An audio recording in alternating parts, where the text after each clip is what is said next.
the story in Ukraine and what the Russian army was doing. And I started seeing history repeating itself. And I thought, we need to bring this back to the forefront about the things that happened during World War II and post-World War II and how we're just letting it happen all over again.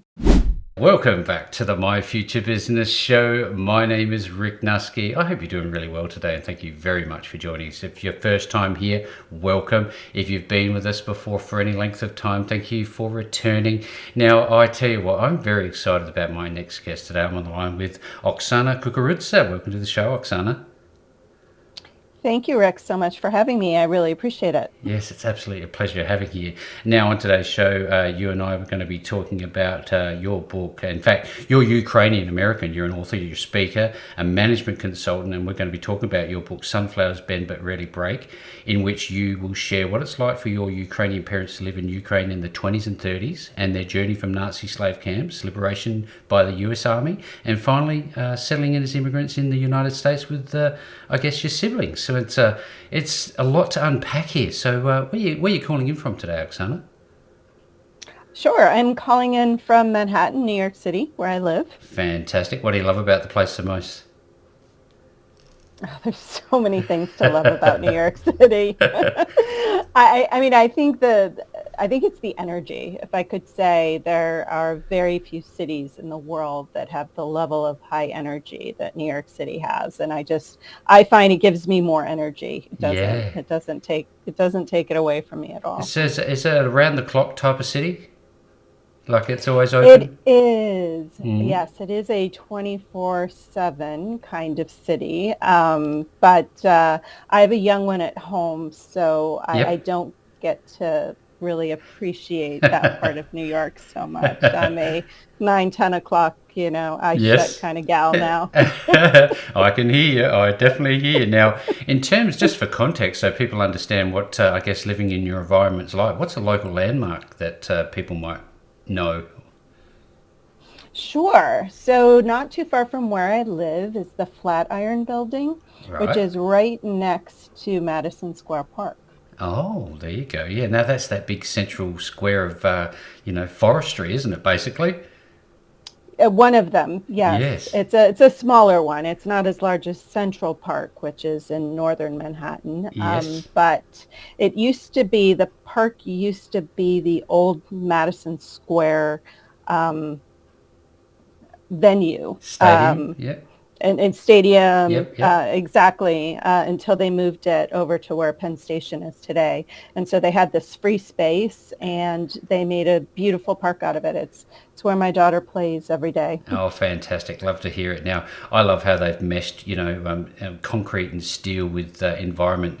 You're finding that they're doing more of that nowadays, like trying to bring back the environment more. Do you feel that that's happening at all? It's definitely happening in New York City. In fact, over the past 15 years, we've taken the old railroad tracks on the west side of Manhattan, right along where the meatpacking district used to be, and where they would bring in the animals, I guess, on train many years ago. Yes, and they've taken those railroad tracks that are on platforms, and they've reconstituted a park called the High Line. So that's just one example of where we've taken, an area that at, one point in time was, not under any kind of use at all, and put some greenery transformed it to help us all out. Yes. That's wonderful to hear. Now, I always do this for context. We spend a bit of time, obviously, learning a bit about you and your location and what you do and enjoy your hobbies and movies and so forth. But I think it's particularly relevant today as a lead into the main core of the call. So tell us a little bit about things that you enjoy doing. Do you have any hobbies, or do you do anything like that, or what do you think? Yes, I do. So my primary hobby is traveling. So I have had the advantage through life and through work to have traveled to now over 90 countries. I can't believe it. Goodness but me. I have. Wow, yes, that's I incredible. have done that. Yeah. Yes, so that's one of my main hobbies. The other is I really like to either scuba dive or hike. When I travel in one of those countries. Yes. And I used to be a big runner. I'm much more of a walker now. But those are some of my main hobbies, along with reading and writing. It's funny you should talk about that. You've just reminded me of Paddy Dive Centre in Indonesia, where I actually learnt and I got my certificate to go diving. It's a wonderful experience, isn't it? Getting under the water and being at one with the sea, isn't it? It is. It's to me very much like meditation. Meditation or yoga. It's a very calming thing to do once you get used to it. I mean, Yep. it can be nerve-wracking in the beginning when you're learning all the skills, but once you master it, and I have over 400 dives, it's you just get in the water and you're just one with nature, because the nature is just all around you. And you can't talk to other people, and other people can't talk to you and disturb you. And so it's just a very calming experience where Solitude. you really, there's the solitude, as well as you just focus on your breathing, which is very Yes. much like meditation and yoga. Now tell me, when you what depth are you certified to? What's the deepest that you've been? And what have you seen? Probably about 120 feet, It's plenty which enough. would be 40 meters Yep, maybe. yep, And really at that depth, there isn't that much to see no, unless you're really into dive wrecks, so yep, into yep. ships. The best spot, really the sweet spot to be, is around, 80 feet, 20 meters. And you Mm, can dive for quite a long time on a tank of air, yep. and you can see pretty much everything that you would want to see, especially if you're focused more on the marine life and on the beautiful corals. See, I love these sorts of conversations because they bring out the I guess the lives behind my guests. So I really do appreciate it. Now, tell me, you have a family. Given where you live, do you have the opportunity to have pets? Have you ever owned pets? Do you enjoy having pets or? I have. Oh, So I've had all sorts of pets. When I was quite young, I had birds. yep, yep. But then as a young adult, I took on two cats, and unfortunately they've both passed away, because I had them for 18 plus years. So they had very nice long lives, and the last one passed away just a few months after I had my daughter, and so I am waiting until Waiting. she's old enough. She's not quite 3 yet, and so maybe in a couple of years we'll start talking about See having a what pet, happens. because yeah, I just don't want the pet to be in danger. No. There's a bit of that, And I isn't there? fear about the pet, under the home of a toddler. Oh, look, I can understand that for sure and certain. Now, this is a particularly relevant question I have for you. Now, I'd love to know a little bit about what your childhood was like, and if you have one memory that you can look back on fondly that you'd like to share with us. Sure. So I am the youngest of 12 children, Mm. and my parents, and we'll get into more Yes, of that yes. later on, but they were Ukrainian immigrants that came to the United States via Germany. Mm-hmm. And they had me very late in life. And so there is about 20 plus years difference between me and my eldest sibling, my Oh, brother. wow. Yep. And I think about 25 years, I want to say. And then 8 years difference between the closest sibling to me, my sister, and myself. So it's a little bit raised like an only child, but Mm. yet in a house full of teenagers and young adults. I love it. That could be a very interesting experience. It was, in fact, I mean, I was showered and treated very well as the youngest, and in terms of I have a lot of fond memories, but probably one of my fondest memories was how all of my siblings would play hide and seek. And everyone was stuck taking turns. And I'm going to tell you why they were stuck taking turns Oh. with having me with them. And I was 3, 4, 5 years old at the time when we were doing hide and seek in the house in the middle of winter time. And the reason being is whoever hid with me, and the seeker would just say, "Oksana, where are you? Oh. Oksana." Oh. And I would call out, "I'm here." I'm over here. Oh, that's wonderful. I just love it. Thank you so very much for sharing. I just wanted to swing back, if we could, momentarily. You talked about you travel a little bit earlier. I'm always about culture and, what we can learn Mhm. from people around the world. What do you think is one commonality that you see through all different cultures and places that you've been, do you think? Generally, what I've found in any culture that with which I've traveled to Mm. is how there is a keen interest to share ideas and to understand, who I am, where I come from, why I'm visiting their country, Yep. and the same for me. And so, regardless of, culture or religion or um, food or anything like Anything. that. Yep. Yeah, there is just always, I've always found a keen interest to share ideas Yeah, that's and just wonderful. for them to know much more, about me and for me to know more about them. It's one thing I heard somebody say recently, and it really struck a chord with me, where there's no differences in race. It's that we are one human race. Do you agree with that sentiment? Yes, It's it's absolutely. it's powerful, isn't it? When we stop and we phrase it like that, it makes sense. We are all the same, aren't we?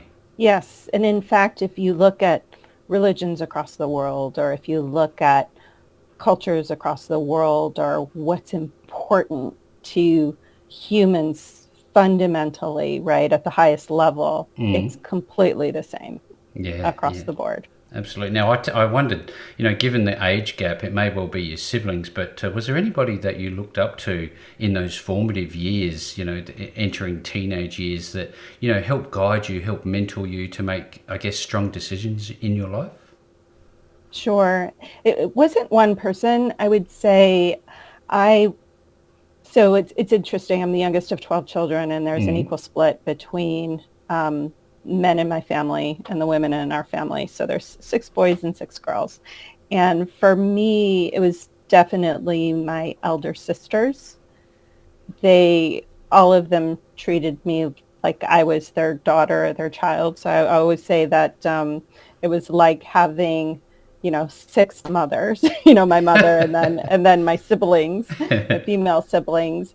And they always, kind of kept a short leash on me. But they were often my mentors, especially my eldest sister, Jackie. And a lot of it was because they had already been through the things Yep.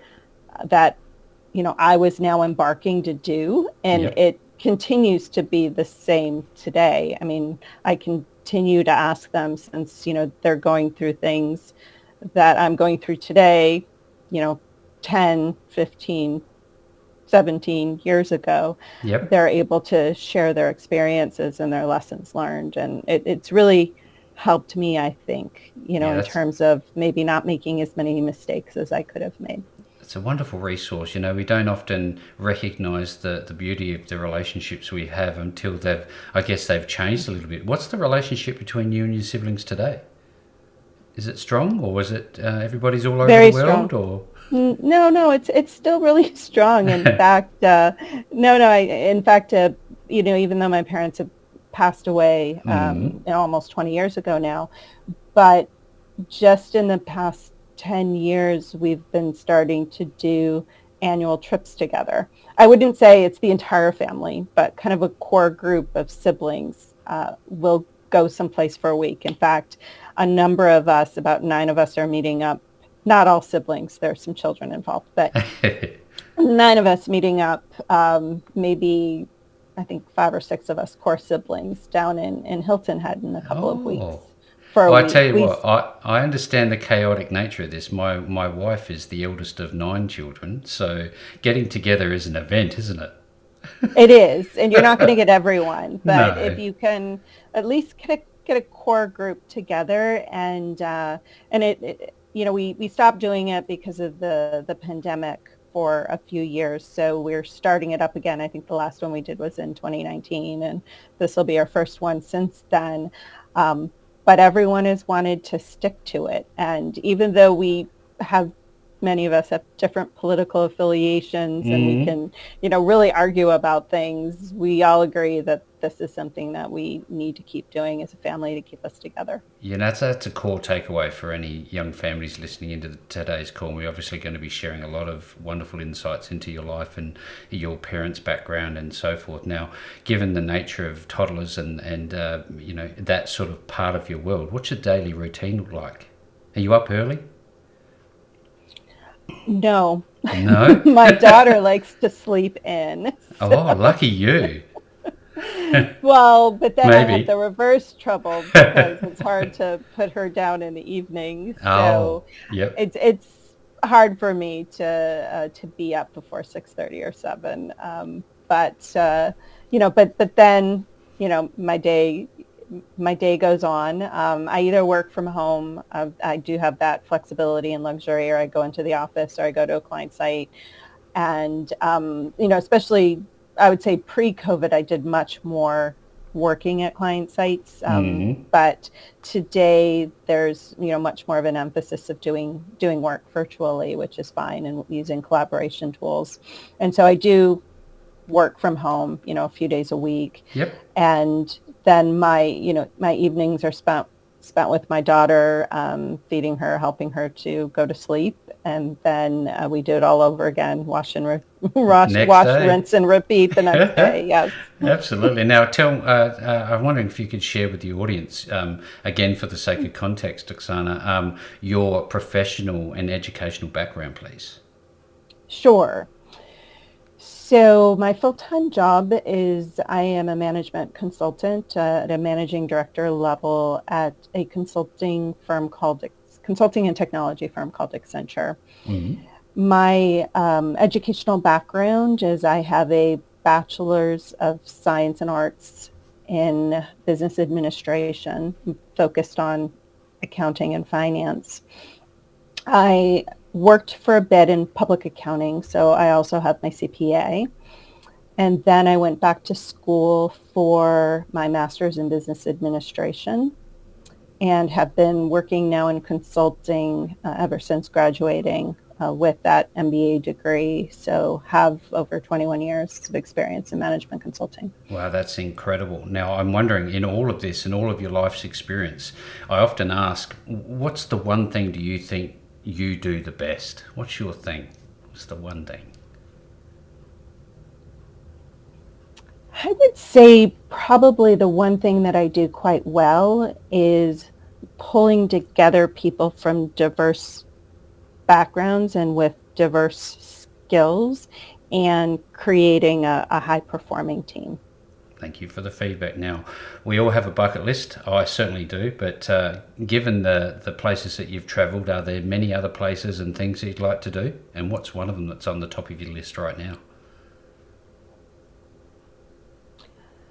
So in terms of my bucket list, I would really like to visit Antarctica. It's the last of the 7 continents, the Yes, last yes. continent of the 7 Yes, that yes. I have yet to visit. I'm not sure if that's the next thing that I'll be able to do, since I don't want to drag a 3-year-old there, but No, it's probably not a great but it idea. will be something that we will do together one day. Now, I've got a handful of questions I'd love to ask you about sunflowers, Ben, but really break. But you recently Mhm. collaborated on 2 business anthology books by Australian CEO and humanitarian Kathy Demarchos? DeMarcos. Demarcos, apologies. Can Mhm. you tell us a little bit about that experience? Sure. So Kathy is a very good friend of mine, and I Mm, met her on safari in Uganda, visiting the just, chimpanzees. just around the corner. Exactly, exactly. And we found that we had a lot in common, and so we became fast friends. And Kathy decided to go on her own and become an entrepreneur at the same time that she discovered that she really wanted to give back to communities. And when we met in Uganda, she had just come from Tanzania and with her daughter, and her daughter was spending the summer helping out at, I believe it was a Maasai school. And Kathy just loved giving back. And she started this entire foundation, and she's Australian, from Australia, from Sydney, this foundation called Raise the Baseline, in which she and others train people to be entrepreneurial, Right. basically, Yep. in Tanzania. And to help her fund these programs, one of the things that she does is produce these leadership anthology books. And she's also a wonderful coach and mentor as well. And she asked me to collaborate on a couple of them. And I hadn't really done much writing. While I was a child, I really loved reading and writing. I mean, I've always loved reading my entire life, but particularly in my childhood, I really enjoyed the creative writing process. And I enjoyed it in high school as well, but I never really thought it would be a practical career. And I grew up in a working class family, and I knew that I was going to have to self-support quickly and chose to go to an expensive university with school loans. Of And so I course. ended up pursuing something very practical, accounting, in the early 1990s. Yes, yes. And when Kathy asked me to write this chapter, I thought, you know, I should do it because, maybe I can get back to this creative writing process. And I also had always thought that my parents had a really interesting story that someone should tell. If not me, then someone else should tell it. And, life gets in the way. And many years later, I'm sitting down writing these chapters in Kathy's anthology books. And it just made me realize how much I loved writing and loved the creative writing process, and could do something too to give back, since I was giving my time to write these anthologies, and every single cent of the proceeds went to Kathy's organization. Subconscious mind's a very powerful thing, as is the Mm-hmm. reticular activation system. From early childhood, we have these dreams, and somehow Mm-hmm. along the way they just manifest, don't they? Was that the, I Mm-hmm. guess, the tangent, the junction in time that you decided also to write your book? Is that the reason or the catalyst for it? It wasn't. So it's still kind of held in the back of my mind. It wasn't Mm-hmm. until the first anthology book came out, Going Against the Grain, and we started to do some publicity touring for it. And Kathy and her team had booked an interview with me on Ticker News in Yep. Australia. Mm-hmm.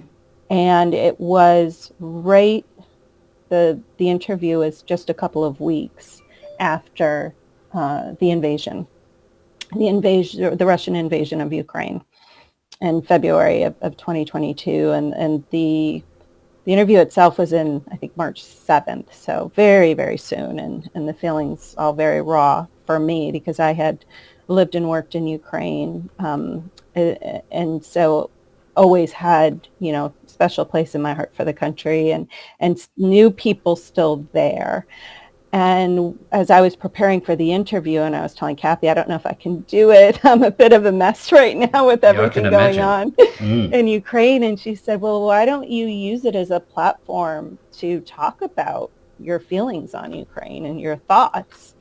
And not, you don't even have to spend a minute on the book if you don't want to. Because in fact, the chapter in Going Against the Grain was about my feeling like I had a foot in each world, in the Ukrainian world that I had at home, and the American world that I had the rest of the time, in Yep. school and work, etc.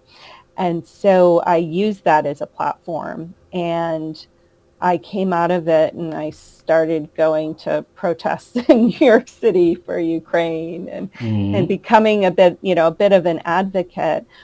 But it wasn't until a few months later, just because my daughter was so young, and so I was consumed with new motherhood. But it wasn't until months later that I decided, yes, it's really time for me to write my parents' story, because as I was seeing the news evolve around this story in Ukraine and what the Russian army was doing in Mm. Ukraine over 2022, I was seeing my parents' lives flashed before my eyes, and they weren't the good parts of their history.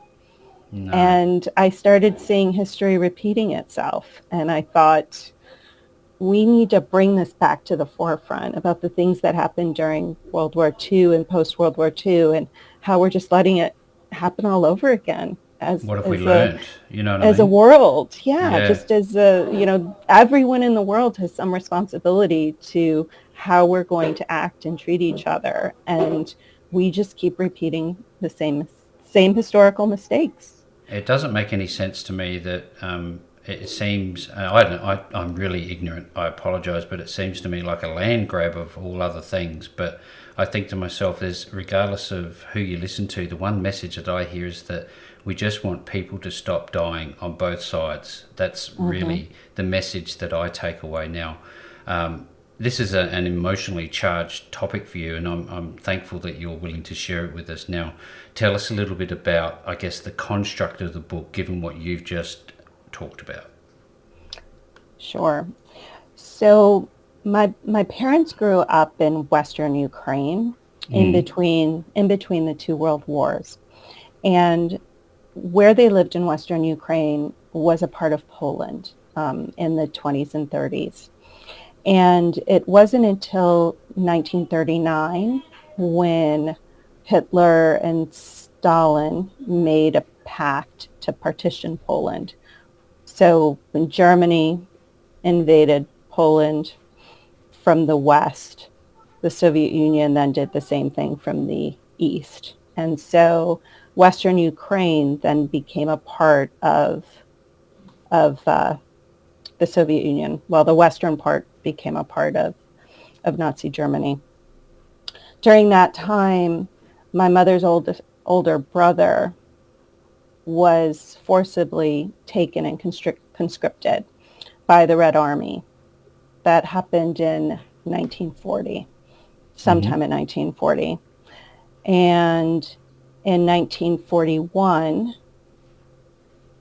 the Germans and Hitler then started to invade the Soviet Union and swept through pretty much all of Ukraine, including the areas where my parents lived. Mm-hmm. And after the Nazis invaded, they began to publicize through posters, through the church, through any means possible, um, what ended up being propaganda, but the locals didn't know it at the time, that there were these wonderful jobs in Germany, that Germany needed Slavic workers to come, Eastern European workers to come and work in their factories and work in their farms to support them.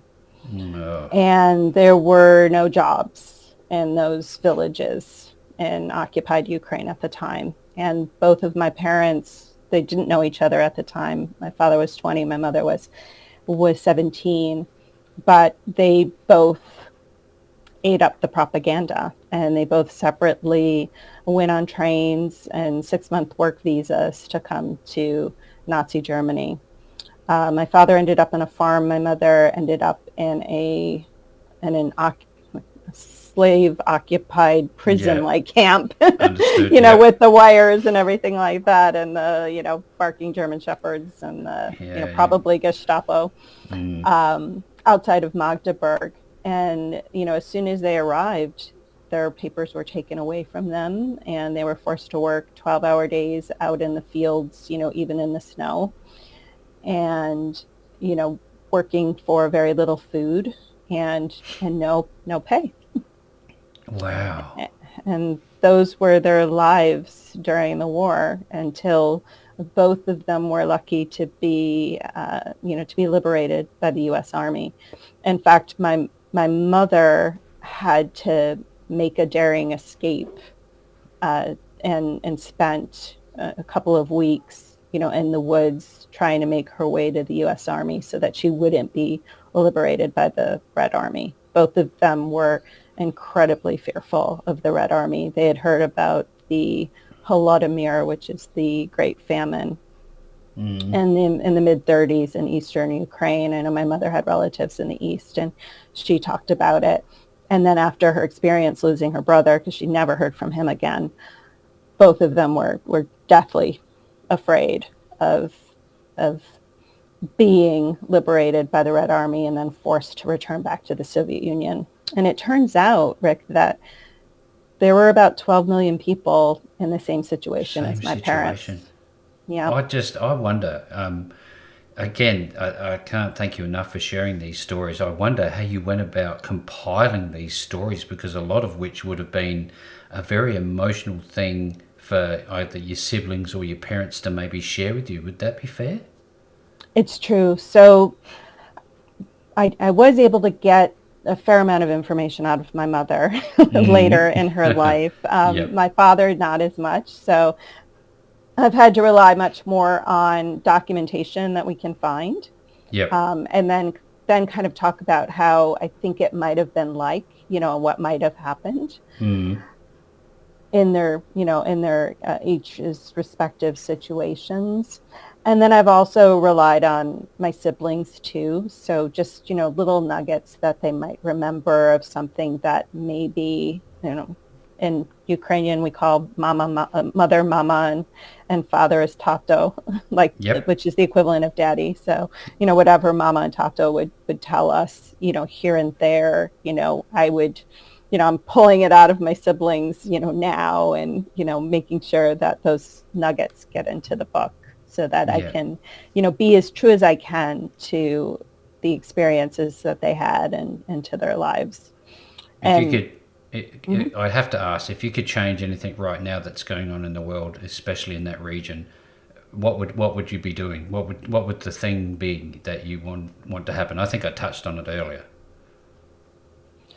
yeah, I mean, definitely, I would love it if Russia had regime change, a regime change that would look inward instead of externally to solve their problems. Yeah, look, I can only imagine that moment in time when your parents were liberated from I guess, for lack of better words, concentration camps. Would that be a fair name for it? They weren't No, concentration camps. I mean, they were not death camps. no. I wouldn't say people did. I mean, people died. So I'm not going Yep, to suggest that people didn't die in those camps. You had to have a very tough and strong constitution. But yep. the purpose of the camp wasn't to exterminate or Okay, there was kill a like the difference. Yep. concentration camps. There was a, sad to say, but the Nazis had their master race theory, and they had different ethnicities on different hierarchies from the Yep. top to the bottom. And the bottom, unfortunately, were the Jews, the Roma, the homosexuals, the handicapped. And then Yep. the next rung up of the ladder were the Slavs and Eastern Europeans. Wow, And and then they you wouldn't have had the even known Western it. Europeans, Yep. and then at the top were the Germans. I wonder how they felt being tricked like that. That's just such a betrayal of trust, isn't it? Yes, it was. And they didn't like to talk about it too much because I believe there was a little bit of embarrassment on their part too, right? Like, how could I have been tricked, so easily? But it was early in the war. And what was interesting too is I don't want to say the 12 million were all tricked. The first that came over were tricked. So the folks, the people from that part of Ukraine that came over in late 1941 and early 1942, they were the ones that were tricked because the news finds a way, Yeah, to of course it does. spread and Yes. come Yep. back, even though the people aren't allowed to communicate or go back home. Things slip, right? There are always, greasy spots and open windows. And so news started to come back to occupied Poland, occupied Ukraine, occupied any areas of occupied Russia and other countries. And people knew not to be recruited. So then the Nazis just started kidnapping people. So that's how they Was got their 12 million. So, what sort of feeling did you have leading up to closure of writing the book? Was it an emotional discharge? Was it a acknowledgement of the strength that your parents had to, and the 12 million had to go through? What was it for you? the feeling? The book itself, and it's still going through some drafts, so Yep. it hasn't Yeah. been Yep. published yet. Mm. But what I wanted to make very important in the book is the topics are very deep and the topics are very hard. And I didn't want this to be a book that people would put down because it was too hard, or too dark. Mm. And so I wanted it to be a story that would be bittersweet of, yes, there was all this adversity that happened to them early in their lives, but yet they were able to overcome so much. They were able to raise 12 children, in a free country like the United States. They were able finally to go back and be reunited with their relatives once glasnost and perestroika happened and the Soviet Union fell apart. And they were able to realize, even though for years they always thought one day they would go home, but they Mm. finally realized that, home is where your family is. Yes, of course. I wonder, this, you've already touched on this, but how important is it actually for people to remember what their history is in this regard, and how powerful do you think this book will be to help them remember? Well, what I really hope it does is a few things.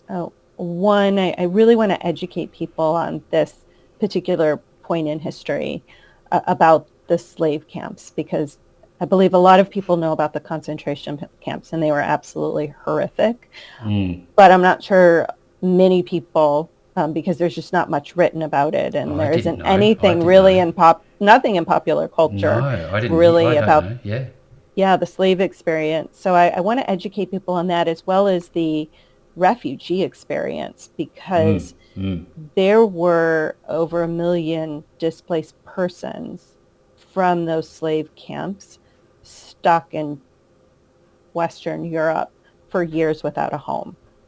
I have older siblings that were born in Germany, and they didn't have a country of origin. They were just called displaced persons until they came of age in the United States and chose to become US citizens. So I want to just educate people on what happened during the war and after the war.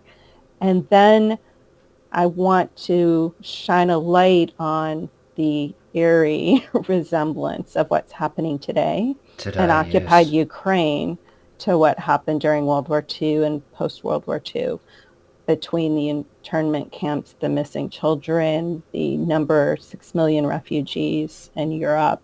And then thirdly, would like to use it as a platform to convince people, one, we really, as a world, as a As a world, as a race. as a Yep. global entity, we Mm. really need to stop this one and not see another one Yeah. ever again.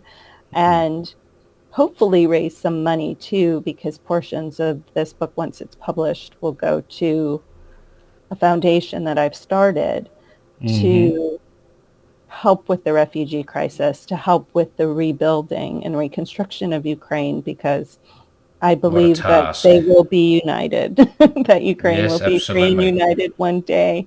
And it's Absolutely. going to be like the reconstruction that had to happen of, East Germany once the West and the East were reunited.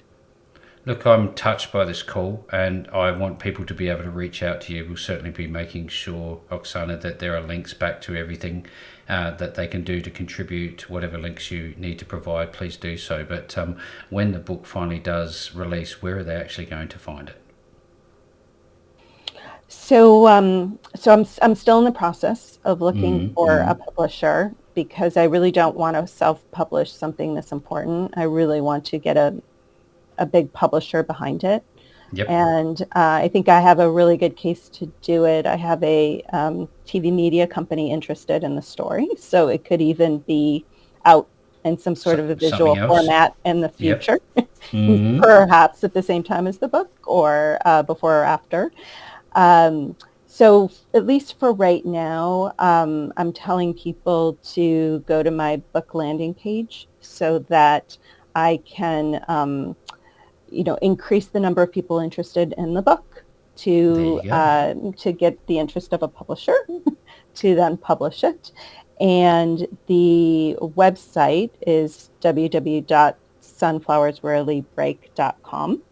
Yep. And the other place that they could help too is to start following me on Instagram, where I'm at Kukurudza 2. Yep. Would be another great way for them to help me at this point.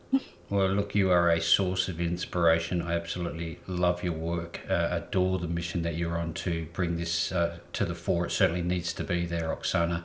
Thank you for that. Now, if anybody's on this call, they'd like to contribute, make sure you reach out to Oksana. She'll be able to help you in any way, shape and form. That website, again, is sunflowersrarelybreak.com. I'll be making sure that that link is available to you below this call. And with all that being said, Oksana, thank you very much for joining me on the show today. Thank you so much, Rick, for having me. I appreciate it.